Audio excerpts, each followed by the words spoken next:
Lunch பாக்ஸுக்கு தயிர் குழம்பு கத்திரிக்காய் வறுவல் எப்படி செய்யலாங்கிறத பார்க்கலாம் வாங்க. தயிர் குழம்புக்கு ஒரு 2 ஸ்பூன் பச்சரிசி, 2 ஸ்பூன் துவரம்பருப்பு எடுத்து ஊற வச்சுருக்கேன். அது கூட தேங்காய் ப்ளஸ் ஜீரகத்தை போட்டு நம்ம அரைச்சி எடுத்துக்கலாம்.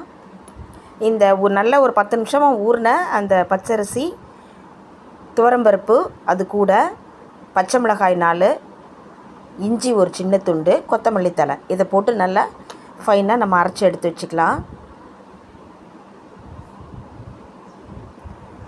அதை நல்லா இந்த அரைச்ச பேஸ்ட்டை தண்ணி ஊற்றி கலந்து நம்ம அரைச்சிருக்கோம் பார்த்திங்களா, தேங்காய், ஜீரகமும் தேங்காயும் போட்டு அந்த கலவையில் ஊற்றிக்கலாம். அது கூட கொஞ்சம் நம்ம மஞ்சத்தூள், பெருங்காயம், உப்பு சேர்த்து தண்ணி விட்டு கலக்கி அந்த குழம்பு கரண்டியில் எடுத்து கொஞ்சம் தண்ணியாக நம்ம வச்சுக்கலாங்க.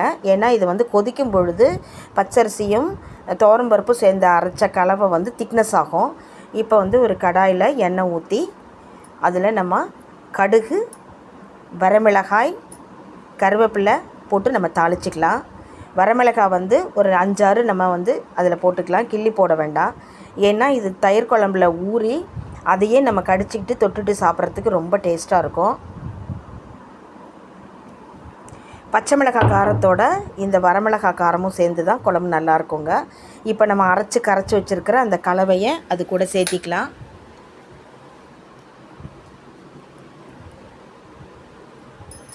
இப்போ தேவையான அளவு தண்ணி ஊற்றிக்கலாம். நான் தயிர் ஒரு 1/4 லிட்டர் போல் எடுத்து வச்சுருக்கேன். இது நல்லா கை விடாமல் கொஞ்சம் கிளறிட்டு, ஏன்னா திக்னஸ் அடியில் போய் பிடிக்கிற மாதிரி ஆகும். இன்னும் கொஞ்சம் ரொம்ப திக்காக இருந்ததுன்னா கொஞ்சம் தண்ணி சேர்த்துக்கலாங்க. தண்ணி சேர்த்து நல்லா கொதிக்க விடணும். பச்சை வாசம் போகணும். அதில் சிறு அனலில் வச்சு நல்லா கொதிக்க விடுங்க. ஒரு 10 நிமிஷம் கொதிக்க விடுங்க. நல்லா கொதித்ததுக்கப்புறம் மறுபடியும் நம்ம வாயில் ஊற்றி டேஸ்ட் பண்ணிக்கலாம், உப்பெல்லாம் போதுமான்னு. பச்சை வாசனை போயிடுச்சுன்னு தெரிஞ்சதுன்னா ஸ்டவ்வை ஆஃப் பண்ணிவிட்டு நம்ம எடுத்து வச்சுருக்கிற தயிரை ஸ்டவ்வை ஆஃப் பண்ணிவிட்டு நல்லா கவனிச்சுக்கோங்க. ஸ்டவ்வை ஆஃப் பண்ணதுக்கப்புறம் தான் தயிரை நம்ம அதில் சேர்க்கணும், இல்லாட்டி நீத்து போயிடும். இது மோர் குழம்புன்னு சொல்லி வைப்பாங்க ஹோட்டலில், கொஞ்சம் தண்ணியாக இருக்கும். தயிர் குழம்பு கொஞ்சம் திக்காக இருக்கும். இப்போ நம்ம செஞ்சுருக்கிறது 1/4 லிட்டர் தயிரில் 2 ஸ்பூனு பச்சரிசி, 2 ஸ்பூன் துவரம்பருப்பு, இந்த கலவைக்கு 4 பேர் சாப்பிடலாங்க. இப்போ அடுத்து இதுக்கு ஒரு தொட்டுக்கறதுக்கு சைட் டிஷ் பார்த்திங்கன்னா கத்திரிக்காய் வறுவல் எப்படி செய்யலாங்கிறத பார்க்கலாம். நீட்ட வாக்கில் கத்திரிக்காய் நான் ஒரு 1/4 கிலோ எடுத்து அரிஞ்சு வச்சுருக்கேன். கடுகுளுத்தம்பருப்பு போட்டு தாளித்து, தக்காளி பழம் 3 தக்காளி நீட்ட வாக்கில் அரிஞ்சு வச்சுருக்கேன். வெங்காயம் சேர்க்கக்கூடாது.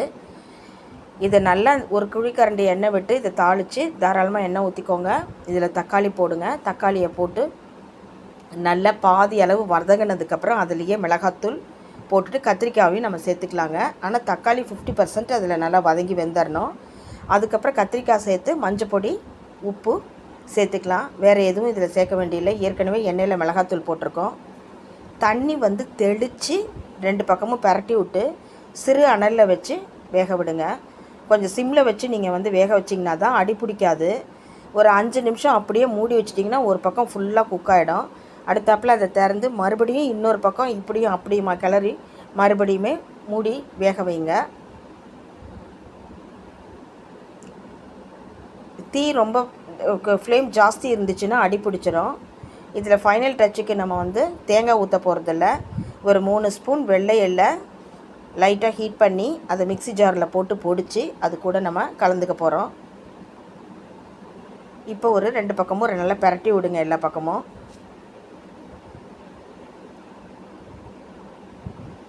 இதை நல்லா பரட்டி விட்டு 1 நிமிஷம் அடுப்பில் வச்சுருந்து அதுக்கப்புறம் இறக்கிடலாங்க. சூப்பர் டேஸ்ட்டில் தயிர் குழம்பு கத்திரிக்காய் வறுவல் அருமையாக இருக்கும். லஞ்ச் பாக்ஸுக்கு நல்லாயிருக்கும். ஒர்க்கிங் உமன்ஸ் கூட எடுத்துக்கலாம்.